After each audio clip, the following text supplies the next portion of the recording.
22화에서는 다림이 캐리어에 돈을 가득 담은 채 강주 집에 나타나 그들에게 큰 충격을 안겼는데요.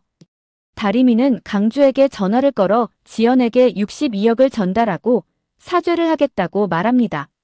너무나 갑작스런 이 상황에 강주는 무척 당황하는데요. 다림이의 성격을 아는 강주는 어쩔 줄을 몰라 하죠. 당황한 강주는 다림이에게 어디냐고 다급히 물어보는데요. 그런데 몇 초 뒤 숙소벨이 울리는 것입니다. 설마 이 벨의 정체는 다림이인 것일까요? 지연은 벨소리에 누구인지 확인을 하는데요. 그런데 정말 그 자리에는 다림이가 큰 캐리어를 들고 나타난 것입니다. 사전에 자신한테 말조차 하지 않고 돈을 가져와 버린 다림인데요. 이 상황을 강주는 수습할 수 있을까요? 다림은 지연 앞에 다짜고짜 무릎을 꿇고 죄송하다며 사죄를 하는데요. 갑작스런 이 상황에 더 당황스러운 건 지연이죠. 돈 얘기를 꺼내려는 그의 입을 막기 위해 강주는 두 사람은 사랑하는 사이라고 말하는데요. 자신이 가장 힘든 순간에 유일하게 자신을 위로해준 건 다림이라고 얘기하죠. 그리고 다림이 가지고 온 캐리어는 자신과 함께 여행 가기 위해 가지고 온 것이라고 둘러댑니다. 이는 사실 강주의 마음속에 있는 진심이죠. 졸지에 두 사람이 연인이 된 것인데요. 다림은 지연에게 사죄는커녕 강주에게 끌려 나오기 바쁘죠. 하지만 강주가 이러한 데는 다 이유가 있었던 것인데요. 사실 지연이 도둑 맞은 100억은 아버지인 회장으로부터 상속받은 것입니다. 당연히 세금을 납부했어야 하나 세금을 아끼기 위해 금고에 숨겨두었던 것이죠. 결국 이 사실이 밝혀진다면 지연 또한 세금 탈세로 엄청난 벌금을 맞게 되는 상황이었던 것입니다. 문제는 이제부터 발생하는데요. 다림은 가족들이 자신의 눈을 치료하기 위해 그 돈을 훔쳤다는 사실을 알고 있죠. 그래서 그들에게 더 미안하고 죄송스러운 마음뿐인데요. 모든 범죄의 시작은 자기로부터 시작되었다고 생각하기 때문입니다. 자신이 침대 밑에 돈에 대해서 알고 있다는 사실을 가족들에게 말을 해야 하는데요. 하지만 차마 말을 하지 못하는 다림이입니다. 더구나 현재 침대 밑에 돈을 모두 가져와 버렸기에 더더욱 말을 해야 하죠. 문제는 23화에서부터 시작되는 것 같습니다.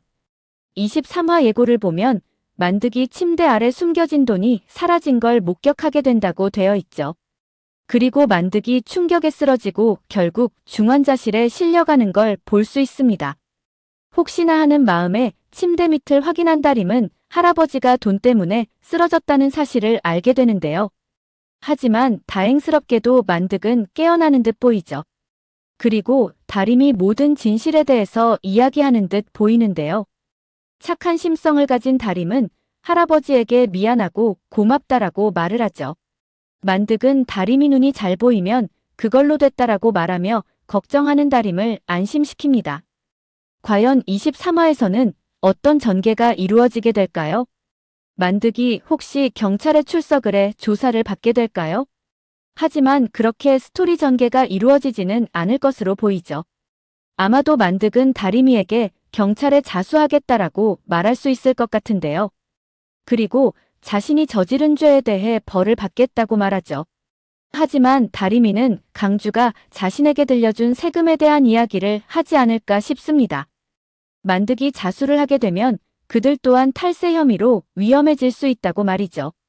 다림이에게서 모든 사실을 전해 들은 강주 또한 만득을 찾아와 만류를 할 것으로 보이는데요. 이것으로 돈에 대해서는 다림이 가족 내에서는 일단락되지 않을까 싶습니다. 문제는 강주가 62억을 할아버지 산소 옆에 묻는 것으로 보이는데요. 그런데 여기서 또 다른 문제가 발생할 것으로 보이죠. 캐피탈 사람들은 강주의 행동에 무언가 알 수 없는 이상 기류를 감지하는데요. 그리고 강주를 미행하기 시작합니다. 그러다 강주가 산소 옆에 62억을 묻는 장면을 목격할 것으로 보이는데요.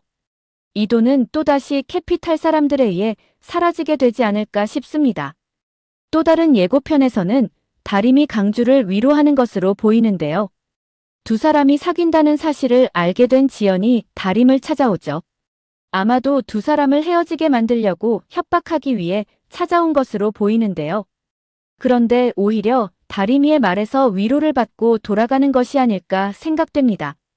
다림은 강주 상무님은 따뜻하고 좋은 사람이라고 얘기하는데요. 그 얘기를 듣던 지연의 표정에서는 이전의 차가움에서 고마움으로 바뀌는 듯 보이죠. 다림과 강주는 이 일을 계기로 더 가까워지는 것으로 보이는데요. 아버지로부터 버림받은 지금 상황에 침울해 있는 강주이죠. 그런 강주를 바라보는 다림 눈에서는 눈물과 사랑이 느껴집니다. 강주는 자신을 바라보며 눈물 흘리는 다림을 향해 자신에게 좀 반한 것 같다며 농담을 꺼내는데요. 이렇게 두 사람은 서로의 마음을 확인하지 않을까 생각됩니다. 오늘 영상은 여기까지입니다. 구독, 좋아요는 언제나 제게 큰 힘이 됩니다.